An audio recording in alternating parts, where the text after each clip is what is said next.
Hello, everybody, and welcome to Pro Puckers episode 8, part of the Tundra Enthusiast News Network. It's episode 8, but frankly, I wish it was episode 7 because we're about to do a Game 7. This is the first one since 2019, and this has been the most entertaining playoff series. But before we dive into that, let's first introduce who our guests. We got Jim Parsons, who's been our regular Oilers correspondent, who covers the NHL at large for both the Hockey Writers and NHL Trade Talk.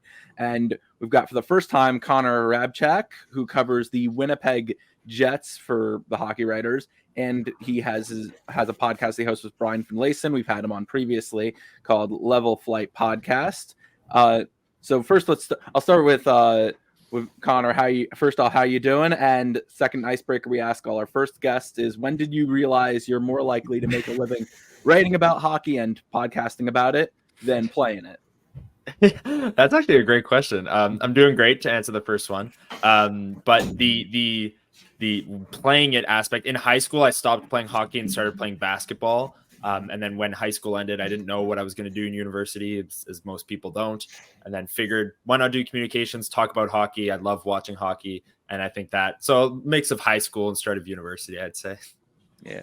Around there, that sounds about right. Once you realize you can't play it, and it's like quickly transition to that. Yeah. And so now, Jim, how you doing? You're as you know, writer first, fan second, but with the Oilers, it's kind of one of those things. It's always in your blood. And the Oilers are down 3-0. They've tied it up, and it's been how are you feeling heading into Game 7? Are you confident, nervous, both? Because the impression we got from Game 6 when they played was this feeling of confidence, like we're going to force a Game 7. How are you feeling heading into winner take all with the chance for the series for them to win this?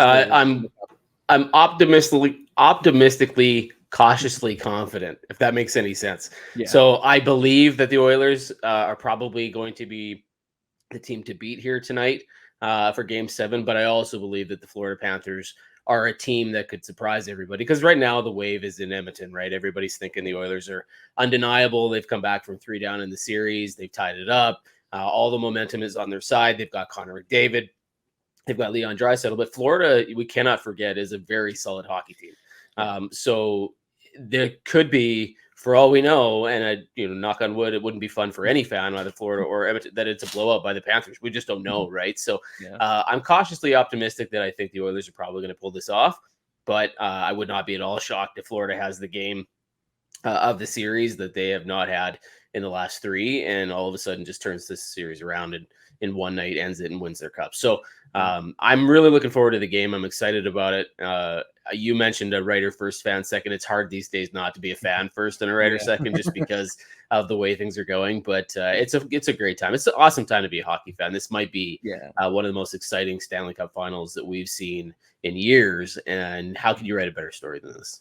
Yeah, it really has been. Because I don't think the last time we had a Game 7, a series go the distance, was 2019. That series, if you remember, was very, not boring, but very lopsided in the sense like every game was very one-sided. And then Game 7, when we were all ready for it, was a 4-1 game or 3-1. The Blues pulled away, scored early, then held on to that lead, never looked back. And this series really has been a fun series.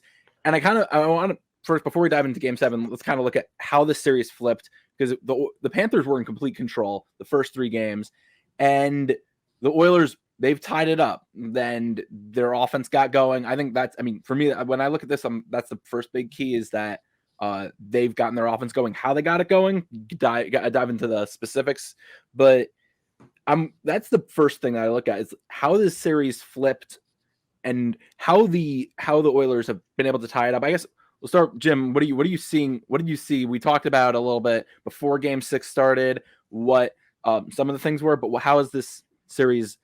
How have they basically taken complete control of this series?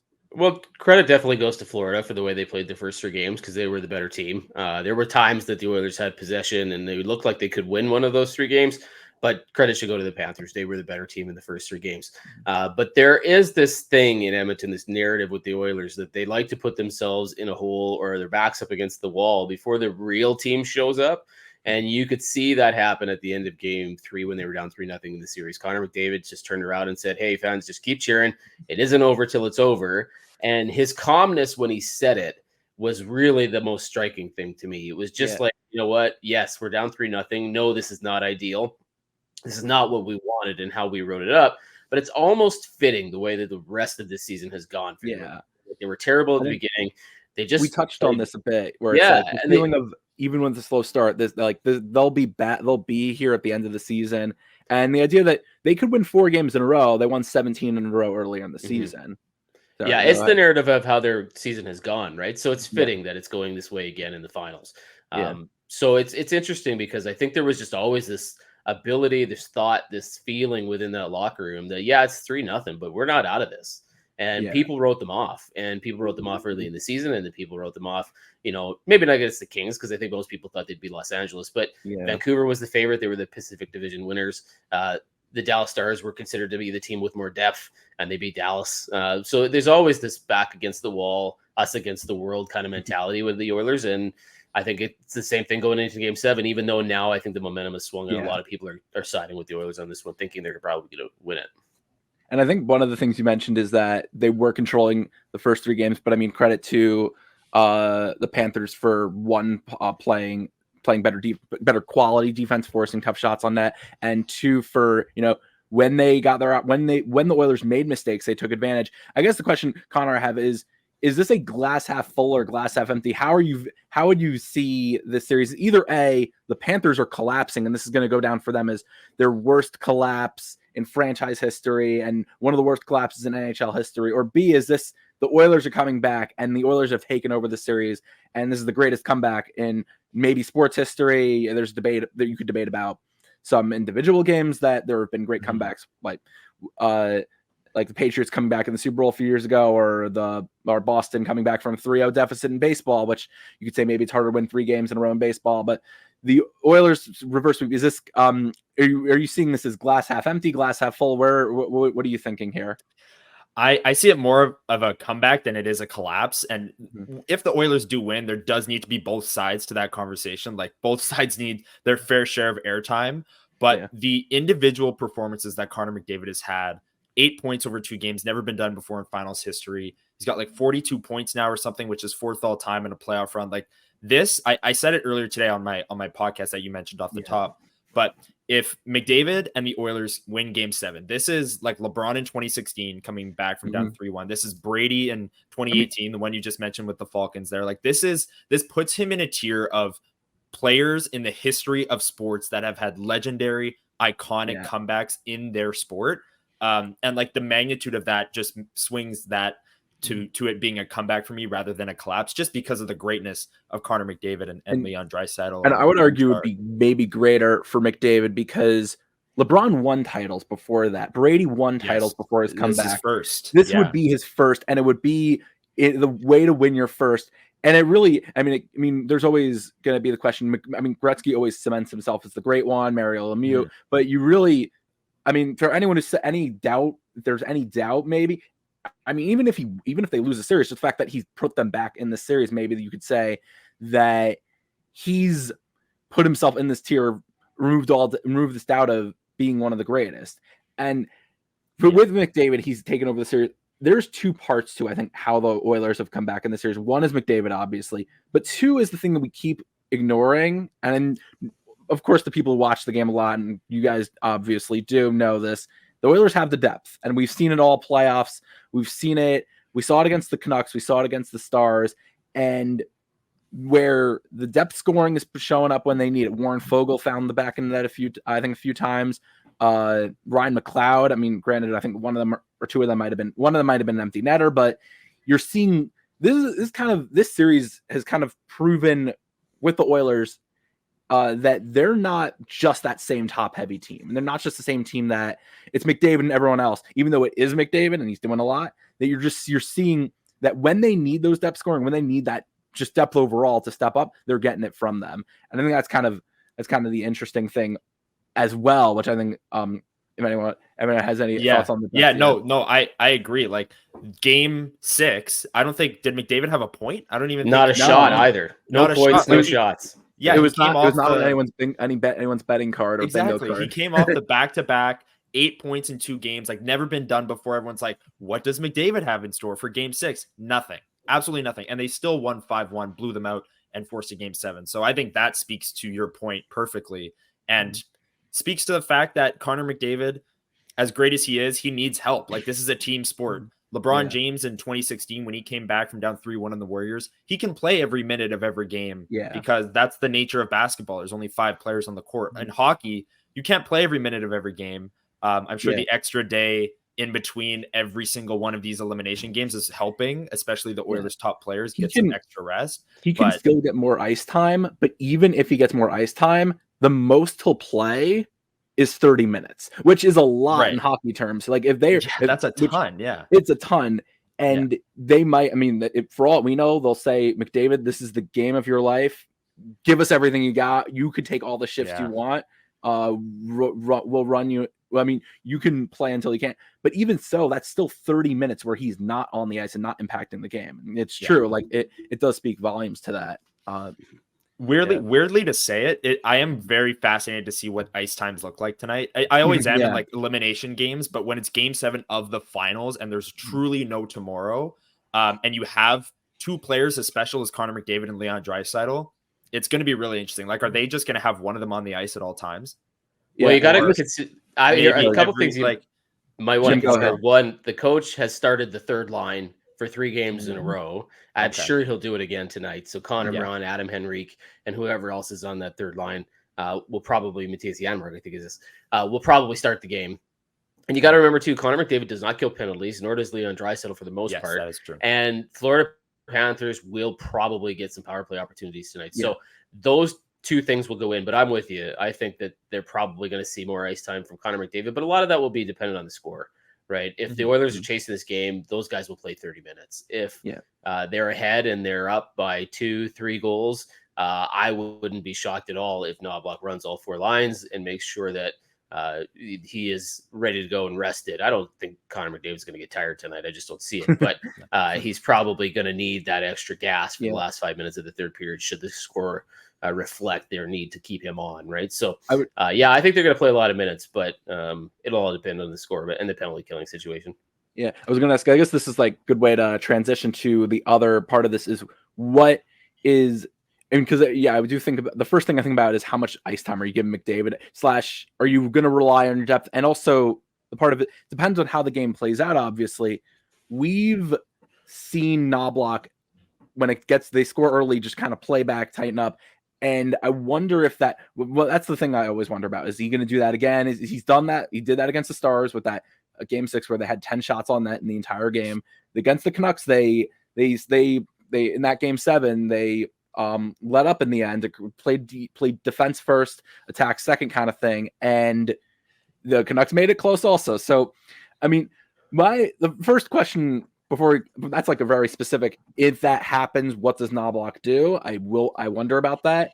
I think anything that's on the table there. But the first thing is, what should we expect here? I think the first thing, what to expect from the Panthers in the sense, like, if they're going to win, what needs to happen for them? And I'll start, Jim. What do you think they'll need to do in this game to win? For the Panthers, what will they need to do? They're going to need to try to, without getting themselves into penalty trouble, really aggravate and frustrate the Edmonton Oilers. I think they need to play a physical style of hockey. They need to run and gun and kind of push and bully a little bit. It hasn't necessarily worked, but I think that's the heavy forecheck, the hard play, the physicality, trying to get those guys on tilt, even though I think with David and Draisaitl and everybody else has been very, very calm and not lost their minds in terms of reacting and overreacting to things. I think that's where Florida needs to go here. Get the crowd into it early. They're on home ice. Kind of see if they can take advantage early and have the Oilers chase the game instead of defend the lead. I do not see a situation like in Dallas where the Oilers are trying to hold back and play on their heels. I think so far in this series with Florida, they've really pushed the foot down on the gas pedal and not done that. But I do believe that Florida is really going to try to get that first goal and try to play with the lead and hope the Oilers can chase it. Now, the Oilers are never out of it. They've proven that, but I think Florida's key is going to be start early, get a good lead, make the Oilers chase, make those guys play too much, not get everybody involved, and just stay physical on the Oilers the whole night. It almost feels in a way that whatever happened the first 3 games, you got to get back to that. It just seems so. What's wild is I think what this series started might have been at most 2 weeks ago, or no, it was I think it was 16 days ago or something like that, in that range. But it feels like a year ago based on just how much this series has changed. It does feel that they got to get back to what happened, what worked in the first 3 games, especially games 1 and 2. And Connor, I'm wondering, like, what exactly is it that they need to get returned to? Because it is what is their defense? Because they allowed a lot of shots on net. Is it get maybe playing a tighter style of defense where they just force awkward shots on net and force the Oilers to maybe play from the point where Evan Bouchard's got to be the guy to get the shots on net and not allow McDavid and Draisaitl near the net to generate much to offense. What exactly needs to happen? That happened in the first 3 games, and now with the series on the line, could return to that. Yeah, I have one tactical answer, and I'll save that. But my cheap out answer is that Sergei Bobrovsky needs to have like a save percentage above 800, maybe 900. If you're asking for a little much, like in the first 3 games, they were winning the crease, they were winning games, and now they're losing the crease and they're losing games. Like that's like the simple cheap out answer. But I think tactically in the first 3 games, Florida's forecheck really made an impact on the Oilers back end. They were forcing, Cody Ceci or Philip Broberg, who's young and has played great, but still young in his first ever Stanley Cup Finals.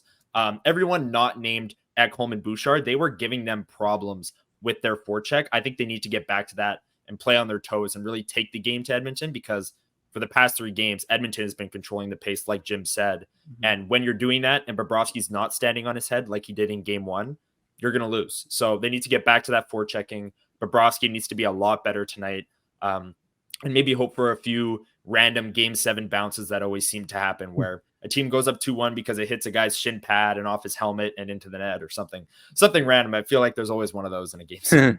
Or a random guy scoring, except for the random guy scoring would be Evan Rodriguez, who has been the random guy scoring, and yes. not a bad free agency addition. Just saying. Not at all. I'm watching this, and the pace of play for sure is the thing for the Panthers. The other thing, which we talked a lot about McDavid. In conversely, the Panthers, you have to see Tkachuk win the series for you. You have to see he's got to be. You bring him in with the playoffs in mind, and to their credit, Tkachuk's done that. He's gotten them to the final. He's been exceptional in the playoffs. Plenty of clutch goals in just 2 years. I think he or Barkov or Verhaeghe might already have the franchise record just because of how many deep playoff runs they have. But Tkachuk's up there with all the franchise accolades already, just 2 seasons in, and it's because of his ability to, in these games, when you need a big play, he knows whether it's okay. I got to get the big pass here. I got to get the shot on net.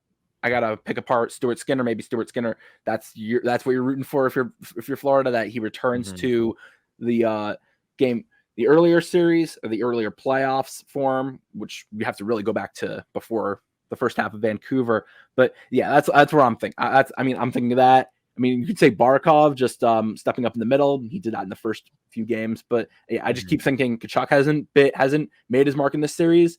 You would expect him to. This is a series that was built on hyped up with the star power, and he has not delivered the way, especially not nearly as good as McDavid, not even as much as Barkov has. So yeah, it really feels like that's the part. And so just to flip the script here, to flip teams. We've talked about the Oilers. So let's start with Connor. Oilers, what do they have to do? I mean, is it the same things through 4 through 6 or anything different? What do you think? Do you think it changed anything? Yeah. No, I keep everything that they're doing the same, and especially the pace of play at 5-on-5. But I think their easiest path to victory, and this has been the case with their team ever since Connor McDavid has arrived, is the power play. If they get 2 power play opportunities tonight and they can score on both, their odds of winning are like 80% or higher if you score 2 goals in the power play, given how well they've played at 5-on-5 as well.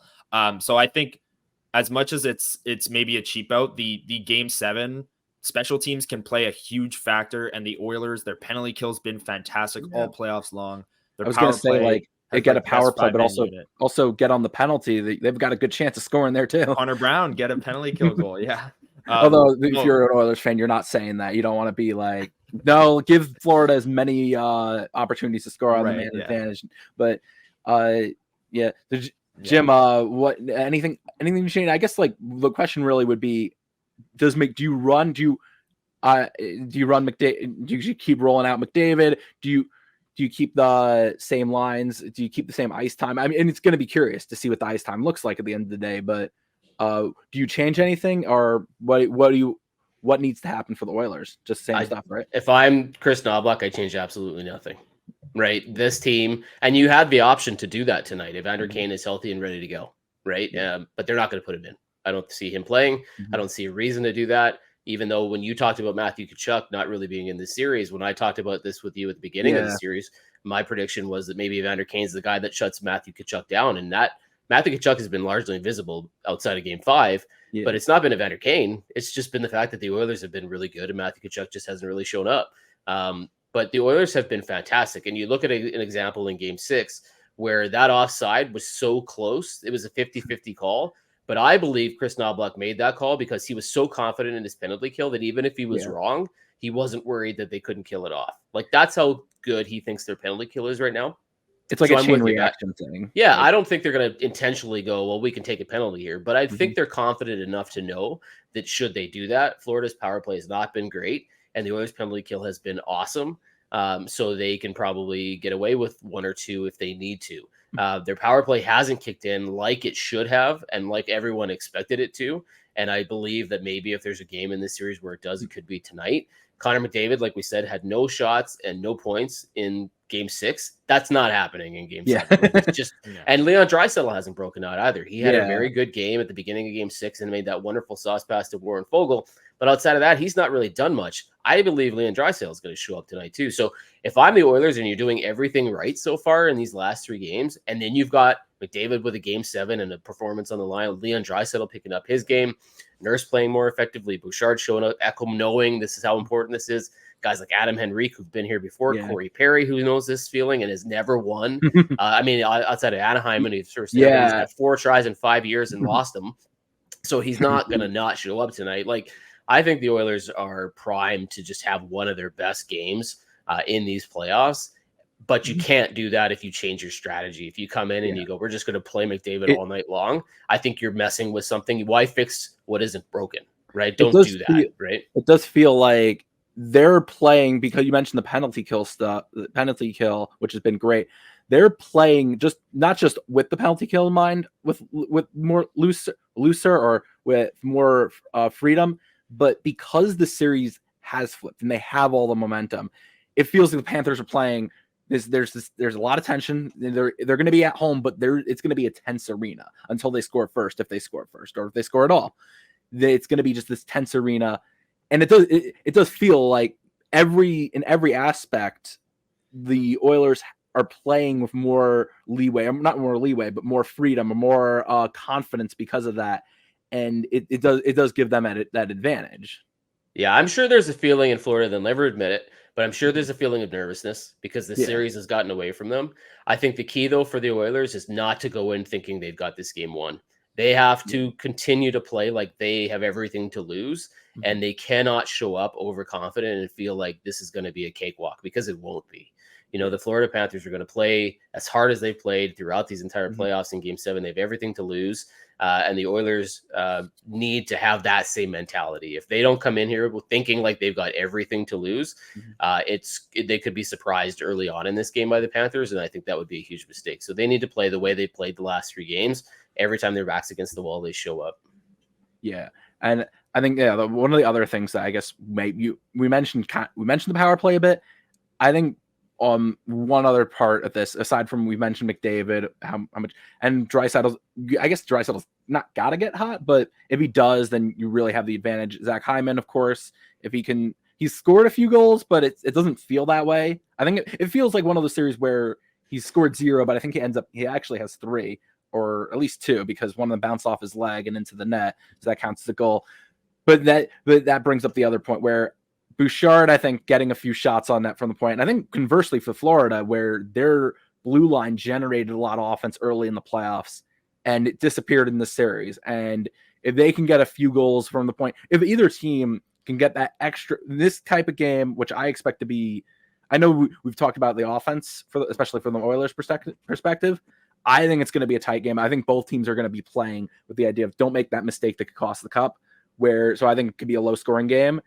I think in this game where there's not going to be a lot of offense and both teams are not going to be giving up much, you need that extra shot from the point. You need that player that can open up the offense and take it off the top. Whether for Florida, whether it's Forsling, Brandon Montour, someone in that regard who can really needs to just make their mark in the series for the first time.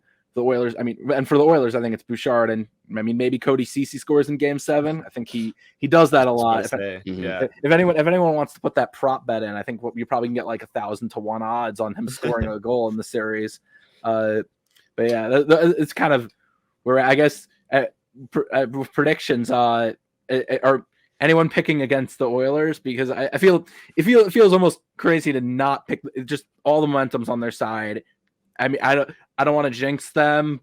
It just seems hard for them losing this. Anyone, who wins and why? I guess Jim, we'll start with you. Who you got? Oilers completing the series comeback will be the first reverse sweep since 2014 and the first one in the final since 1942. You got them doing this, or you seem? Well, I do, because I said it when we started this thing before the series began. I said Oilers in 7. So I was worried I was going to be way wrong with my prediction at first, because it was 3-0 Florida, and I thought, man, that's not a good look for the Edmonton Oilers. But I did believe it was going to be a long series, and the fact that they've taken it to Game 7 and they have the momentum, it's about tonight who wants it more. And as much as I'm not discounting how much Florida wants it, they were there last year and didn't win it, and they do want to win this year. I just think the Oilers, they're destined to want this game and everything about it. And there's just too much on the line for legacy when it comes to Connor McDavid and players who have been there before, like Corey Perry. I think they find that little extra gear, and I think it's the Oilers tonight. Yeah, I picked Florida Panthers in 7, but you mentioned that you didn't feel great at first, and you feel great you feel better now, and it is the Oilers season. The slow start. No, everyone picked the Oilers. Not everyone, but a lot of hockey fans and experts picked the Oilers to make it to the Cup final before the season started. Everyone was felt terrible about their prediction at the end of the day. Looks like it's working out. I picked Florida, but yeah, it's hard to see with this series on the line, with legacies on the line. McDavid, you tell McDavid have the best game of your life, and we've seen him have incredible games in his life, and you just see him. This is one of the games that you see him taking over. Maybe Draisaitl. Yeah. I'm seeing that. Connor, who you gonna be the odd one out, or you gotta roll with everyone else here? I can't do it. I was one of those people that picked the Oilers in the Cup final before the year. It was okay. The other side of it, I picked Oilers Devils. We don't have to talk about the Devils part of it, but the Oilers. Yes, within 13 games, I thought my prediction was over. This Cup final, I picked the Oilers in 6. Within 3 games, I thought the prediction was over. All that you guys have said about this being their season, this being their destiny to be this team that's down and out, their season's over, but they still come back and do it. I think they're destined to win tonight, and I think they have all the momentum. Bobrovsky's had 3 rough games in a row here. Like all you guys have said, Connor McDavid, Leon Draisaitl, they're going to play a ton tonight. It's the biggest game of their career, looking for their first Stanley Cup, and Florida is too. But at the same time, I think there's a lot more riding on it for Edmonton. They're playing better right now, and that's all that matters going into a Game 7. So I'm going to take the Oilers. I don't know if we get overtime tonight, though. We haven't had overtime in this series yet. And an overtime Game 7 would be heart-wrenching. Yeah. And I don't even have a dog in the fight. I'm kind of rooting for the Oilers, but I'd still be shaking. I know that's something I've been rooting for because of the fun fact about the overtimes. Jim, how would you feel if this game went into overtime? Would you? I'm not sure my heart could take it. It's funny because there's a principal at a school here locally sent out a letter to all the parents telling their kids that they're welcome to stay up as late as they possibly wanted tonight to make sure they watch the rest of the hockey game. That's what it's like here at Edmonton right now. Yeah, there's just people are all in on this. I don't think it goes to overtime, though. I think Leon Draisaitl said it best. Our best beats anybody's best, and I don't see how the Oilers' best doesn't show up tonight. So I'm not sure it gets to overtime. I'm rooting for. If you don't have a team in this if you don't have a rooting interest, I'll be rooting for overtime. The fun thing about overtime, there's only been, if it goes into game 7, goes into overtime, it's the best possible scenario where an overtime goal wins the game and the series. It's only happened twice in Stanley Cup history, both in the 50s, both by the Red Wings. I love saying the fun fact is Pete Babando and Tony Leswick, 2 random people you wouldn't have thought about. But they're in 1950, 1954, game 7 overtime winners. So I would be rooting. I'll root for that. Obviously, you mentioned the thing about how Edmonton is reacting. I remember when the Canucks played the Oilers in game 7. I just wanted to check to see how the cities are doing. I went to I didn't retweet it because I didn't want anyone thinking I was like up to anything or doing anything crazy. But I looked at the Edmonton and Vancouver police Twitter accounts to see how they were preparing for the games. And let's just say they were both like posting like, all right, we know it's a big game. We know we're excited. Just stay calm, everyone, and don't do anything too crazy. Although this is one of those games that I guess regardless of the outcome, like it's gonna be like a wild reaction. It's been a great series. It's been a fun. It's been really fun to watch, and hopefully we get one of these great endings to cap it off. All right, yeah. I guess to wrap up real quick. Any plugs? So Connor, I guess we'll start with you. Any plugs, articles, or podcasts that you obviously have the podcast that you and Brian do. Yeah. But anything in the works that you can share with us now? Yes, thank you very much for having me. And you mentioned it off the top, Level Flight Podcast. Brian has been on this pod before. Me and him, we go live every Sunday morning at 9 a.m. talking about the Jets. I cover the Winnipeg Jets for the Hockey Writers. Going to be a newsy week. Rutger McGordy's just asked for a trade. Their top prospect, Nikolai Ehlers, might be on the move. So stay tuned to articles there. And then I'm doing a bunch of video content for Winnipeg Sports Talk. That's my background. You can't see the logo, but doing a ton of content there over on the YouTube. So that's where I'm at. Go check me out. Thank you. No, yeah, it's one of those times a year where as late as the Stanley Cup Final has gone, as exciting as it's been, the offseason's right around the corner. We're in that interesting phase. So, Jim, anything? I mean, obviously the game. There's going to be a lot of content coming out with that in mind. But any big things to watch out for? Or?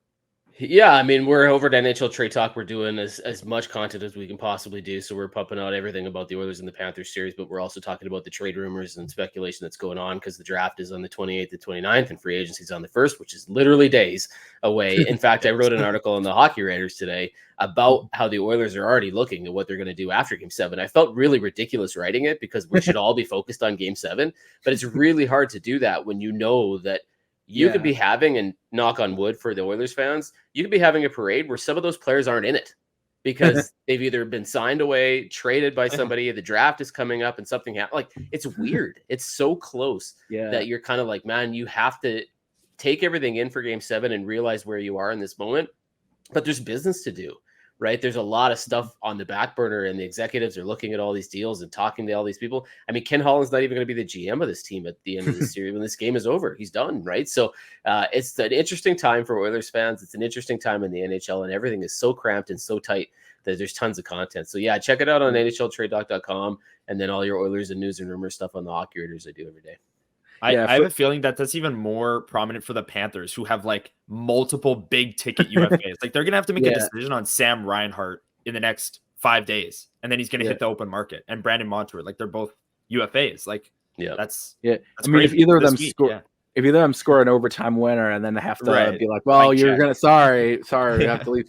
And well, that was part of my article today, is the emotion of it all, right? Because like, look at some of these guys having great series. What happens if some unsung hero scores an overtime winner in Game 7 tonight? Like, how much does that weigh into that decision you make for the next season? Because you could give a guy a big contract just because he emotionally won you a game. Like, it's a weird time if you're anyone scores a hat trick also, or really, takes over this. Yeah, I mean, the free agency part, it's not out of the ordinary. We've seen, I mean, everyone spends their day with the cup, and I think when a player spends their day with the cup on another team, and that part, but yeah, for sure, if there's a parade and all that, it could be quite the interesting scene. All right, I guess that's all we got. Thank you so much, Connor and Jim, for joining. We're ready for Game 7. I'm excited. This final has not only lived up to the hype, it's exceeded the hype. It's been a great one, and we're gonna get into the off-season program by next week. and there's a lot to dive into, obviously, there. But Game 7, really looking forward to it. It's going to be exciting. So this wraps up our 8th episode. We've got a few for this one. We got the Noah Dobson episode, the Cam Neely episode, Cale Makar, and of course the Alexander Ovechkin episode. I really wish it was the 7th because of the 7th game, but we're wrapping up our 8th one. So thank you for watching. Please like, comment, subscribe, watch it again, and we'll tune in next time for another great episode. Thank you.